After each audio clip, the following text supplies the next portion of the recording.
Hey everybody, it's Austin Ward back for another Lettermen Live brought to you by Byers Auto, joined of course by my colleague and recruiting consigliere, Jeremy Birmingham. It's National Signing Day, Lettermen Live. So not a busy one. Things have changed, Birm. This used to be a major holiday, big time additions, but Ohio State only had room for a couple guys, and they targeted very few offensive linemen to fill it, and they actually got their way, but it was kind of a strange National Signing Day. Yeah, it doesn't feel like National Signing Day. To me, it's equivalent to when I lived in Arizona for 10 years, and then you wake up on Christmas morning, and you knew it was Christmas, but it didn't feel like Christmas. I thought you were going to say, like, Arizona, they don't even care about National Signing Day either. So. They don't, but it just, you know it's that day, but it doesn't feel like that day because there's really not all the trappings that used to go with signing day. Sure. There's no ESPN roaming the building trying to talk to coaches because all that happened in December. And fax machines, I think they're not even plugged in. Fax machines. Recruits can now just take a picture of their letter of intent on their cell phone and send them in. So all the old things are gone. And you know, for Ohio State, it's been 6 weeks basically since the first signing period ended, and since then it's been all about focusing on the offensive line, trying to retain Doug Nestor and add two more. They did not retain Doug Nestor. They are going to add two more. And for the Buckeyes, that is about as good as today could have gone when it comes to the recruiting side of things. Enokk Vimahi from Hawaii announced his decision on Twitter, and they're still waiting for Dawand Jones tonight, Wednesday night, but he's going to be a Buckeye, so you can not worry about that. By the time that this is on the air, it will have already happened. Yeah, so he's already in. So we'll talk like he's already happened. But they got their two guys, and now they're still open to add maybe one more offensive lineman down the road. But this class is finished, and that puts signed, sealed, and delivered on it. When you look at it from a whole, Birm, how do you think that they did? There's no quarterback. They missed out. They're still looking for one more to get to 4. Ryan Day's made that point over and over.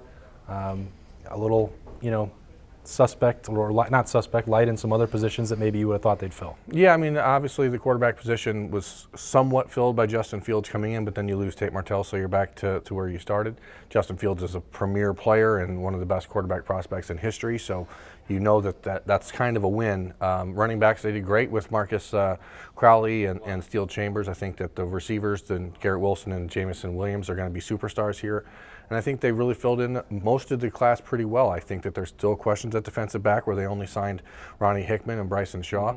Then the offensive line obviously bolstered on Wednesday, but there still are some doubts because they need more guys. You talked about Justin Fields. It's been known for over a month now that he was part of this. You can sort of consider him part of the recruiting class for Ohio State. And you looked at this National Signing Day as a whole. As we wrap it up here on Lettermen Live, brought to you by Byers Auto, Ryan Day unveiled the rest of the coaching staff. We talked to them for the first time. All the early enrollees were out on the Woody after some mat drills this morning. We got to talk to them for the first time. And so the guy that stole the show, all these high-profile coaches, all these 5-star talents, it's Justin Fields. What's going on with his NCAA waiver? Is he going to be eligible? There's still no clear answer to that. Ohio State is expecting to find out soon. But it's uncomfortable. It's uncomfortable for Justin Fields to have to talk about it. It's uncomfortable for Ryan Day to have to wait as he gets ready for that quarterback battle.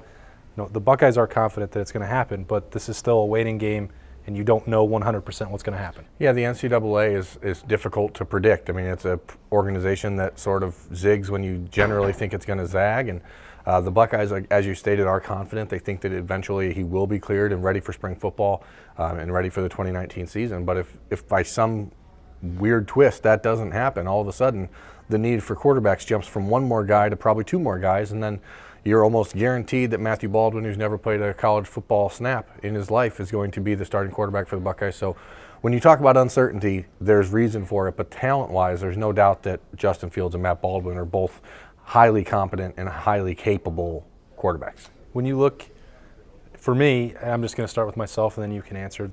I was very curious about a couple guys in particular on this coaching staff. Didn't know Jeff Halfway that well before he was hired. Matt Barnes, a little bit off the radar as well, as he was brought in to be the special teams coordinator and assist in the secondary. I was very impressed with Jeff Halfway.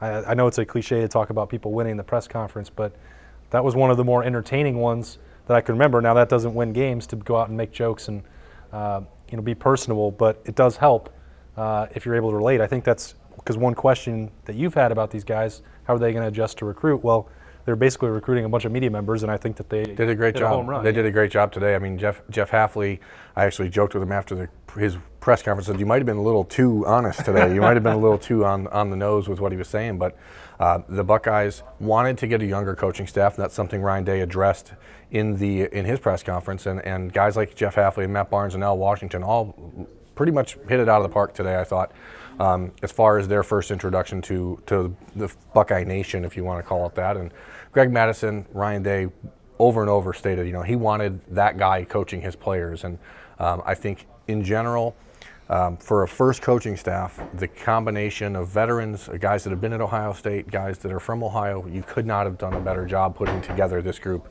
than Ryan Day did. And now it's just about seeing how they are on the field. The other most interesting thing, winding down National Signing Day with Lettermen Live, brought to you by Byers Auto. Mike Yursich is the guy that's replacing Ryan Day in that offensive coordinator role. He's still learning the offense. He said that himself, and Justin Fields is obviously learning the offense. It's an interesting dynamic now for the Buckeyes. I thought it was refreshing kind of to hear a coach say, I don't have all the answers. I'm still trying to learn what Ryan Day wants to do offensively. And Justin Fields has obviously got that brand new playbook as well. So that's kind of a cool dynamic for them. If Fields is going to be the starter, if Yursich is going to be dialing up those passing plays, which he will be, for Justin Fields or Matthew Baldwin, it's kind of cool that they're all going through this process together. So that's kind of the one takeaway that I took from today that I'll be writing about moving forward. What else stands out to you before we wrap up? I mean, there's no Mensa members, but these are all really smart, really. Have they had that before? Yeah, really smart, really accomplished coaches, and I think that Buckeye fans are going to really like this group as they move forward. And you've already seen the results on the recruiting trail from Ryan Day in the first month that he's been on the job officially.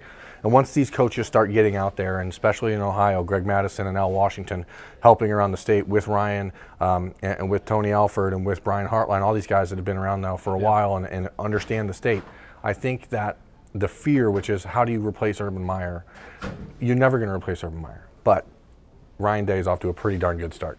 All right, it's Lettermen Live, brought to you by Byers Auto. This is Jeremy Birmingham. I'm Austin Ward. We'll get those Lettermen from Ohio State back with us next week. Abbreviated version here for National Signing Day. Hope you enjoyed it.